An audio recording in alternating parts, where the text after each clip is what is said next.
Now, in order to start, we got to revisit where we left off before. The Germans have really been effective with their U-boats. The submarines are very, very impactful in the Atlantic. They're keeping the American supplies from getting to Great Britain. But the cost, of course, is you start sinking American ships, maybe the Americans join the war. So here's decision time. Do you keep using the subs and maybe get the Americans involved and cut British supplies? Or do you not use the submarines, let the Brits get all the supplies they want, but the Americans don't join the war? Now, I believe if I remember right, we had time. I asked you guys, which of those choices would you make? And I had so many of you kind of say, well, I don't like either of them. Neither did the Germans. We need a third option. Their third option comes in the form of what's known as the Zimmermann telegram. Now, this is going to take place in 1917. As a man by the name of Arthur Zimmermann, a German diplomat, sends this letter off to the German ambassador in Mexico. What this letter is going to state is, Germany would like to propose an alliance. Germany wants Mexico to come into this war on their side. Now, I want to kind of ask something first here. Does Germany have any real connection whatsoever with Mexico? Not really, no. There's one thing that the Germans think could be very valuable with a Mexico ally. The fact that they share a border with the United States makes them a potential player here. Now you have to kind of keep in mind, this is a third option that the Germans want to entertain. Right here, they think if Mexico comes into the war, they can just harass the Americans. Even Germany says, we'll pay for your entire war efforts. All you have to do is simply join the war on our side and just keep the Americans out of the war in Europe. Now let's kind of play this through a little bit. The two submarine options that we were just talking about, you guys didn't like those either. Neither did Germany. Here's a way to reactivate the submarines and still keep the Americans out of the war in Europe. If they have to deal with Mexico simply harassing the Americans on their southern border, are they going to be sending troops off to Europe? Probably not going to happen. They got bigger issues. As a cherry on top, Zimmermann says, when the war is over, we promise, as the spoils, you're going to get Texas, New Mexico, and Arizona. Now, the Germans have been reading their history books because how did the United States acquire Texas, New Mexico, and Arizona? As if it was another war or something. Which war was that?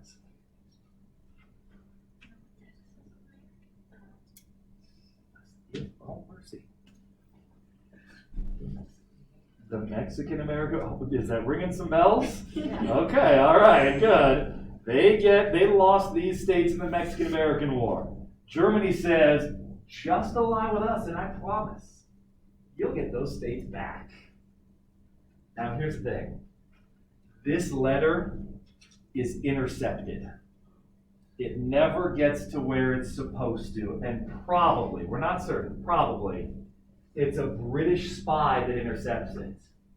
Now let's kind of play this out a little bit. If you're a British spy and you have this in your hands, is this what's going to get America involved in the war? A direct threat from Germany that they're going to give Mexico, Texas, New Mexico, and Arizona? Yeah, I'd say that's a big problem. This spy has a couple of options. He could hand this letter over to Woodrow Wilson. Would this push Woodrow Wilson into war? Possibly. He's a pacifist. He hates war. So this spy starts thinking a little differently. In the American system of government, it's not the president who gets to declare war. Who was it? Cooper, what was it? Congress declares war. He needs to get this out there without giving it to the president. So this spy hands it over to American newspapers, basically saying, if you print this, now this information's out there, the American people are going to clamor for war. They're not going to let this stand, and they're going to demand that their congressmen and women declare war. This is a way to kind of go around the president. Congress has the power to declare war, and in April 1917, overwhelmingly, they vote to go to war, into this slaughter, into this just stalemate. But the Americans can tip the scales. Now, when we declare war in 1917, Woodrow Wilson becomes the commander-in-chief. He becomes a wartime president, whether he wants to or not. Woodrow Wilson famously says, and he probably didn't want to, he probably was reluctant to go to war anyway, but he says, we have to. In order to make the world safe for democracy, we have to go into this war.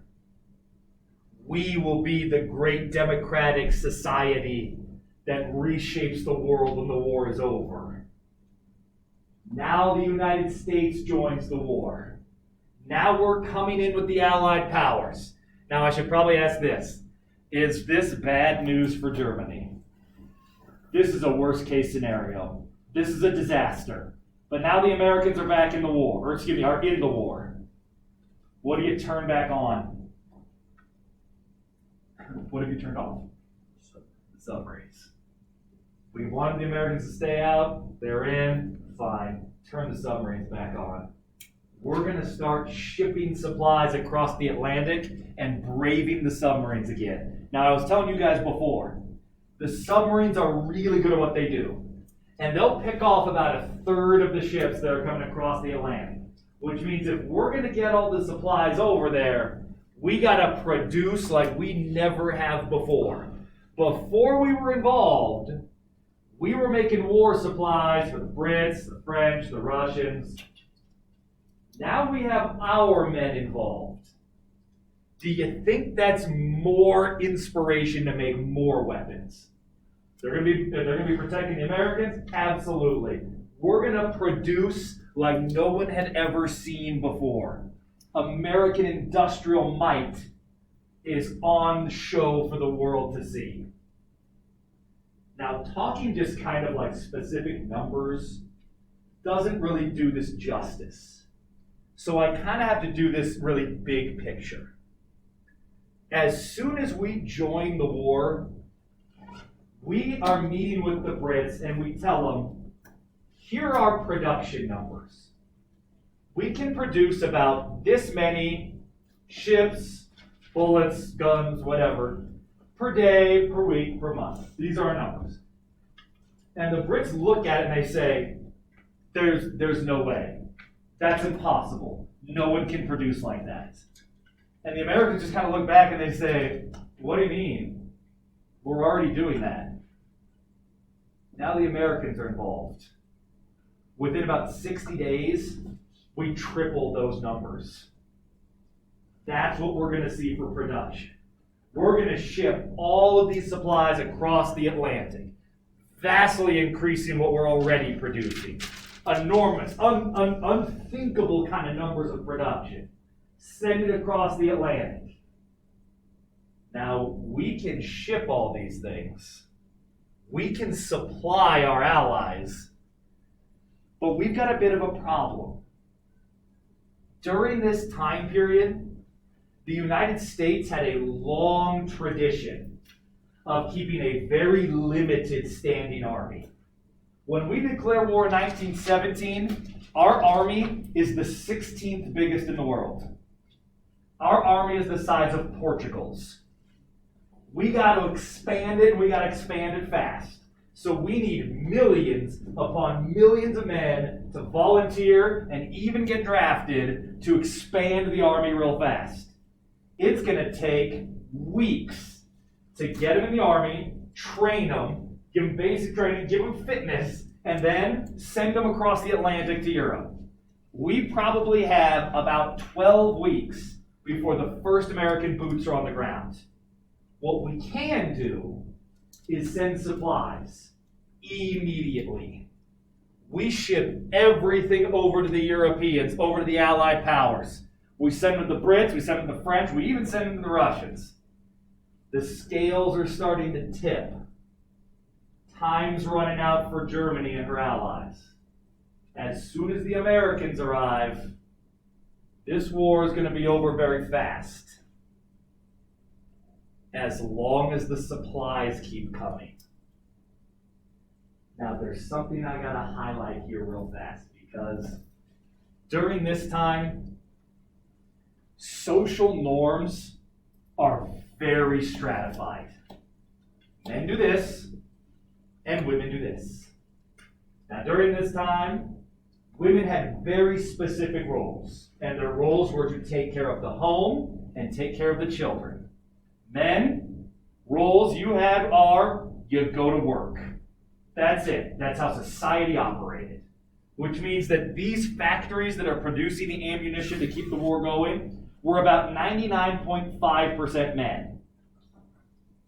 Now you're expanding the army, and you have millions and millions of men leaving the factories to go into the military. Do we have a labor shortage issue?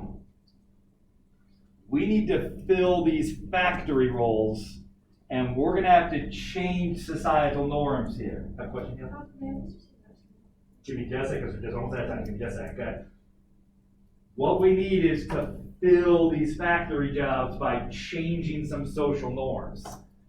What we're going to see is women and minority groups are going to come into these factory roles and do an outstanding job.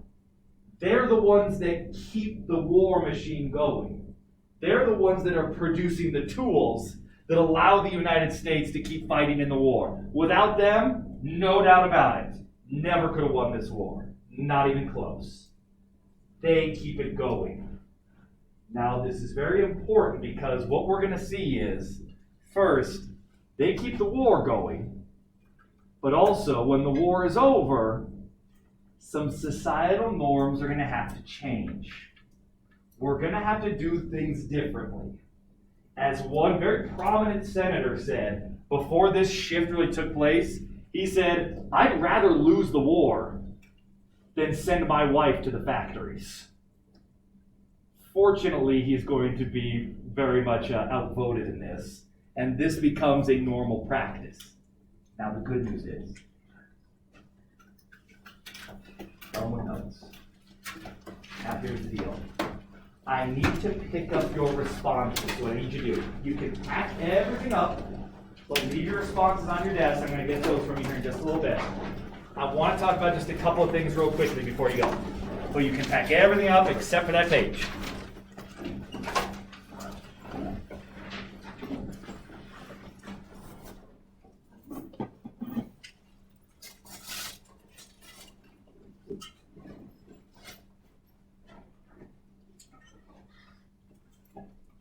Now, I just want to tell you a couple things, because come Monday, things are going to be a little bit different, because I got to take your cohort and I got to put you together with a cohort, as you guys are all remote on Monday. Now, I'm in some kind of different spots all over the place, so for you guys, I'm going to kind of have to catch up just a little bit.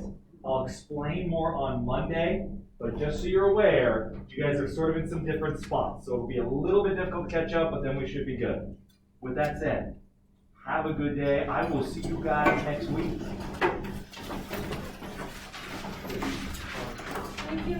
Certainly. Have a good day, guys. Thank you. Thank you. Bye, guys. Bye, guys. Bye. Thank you. Certainly.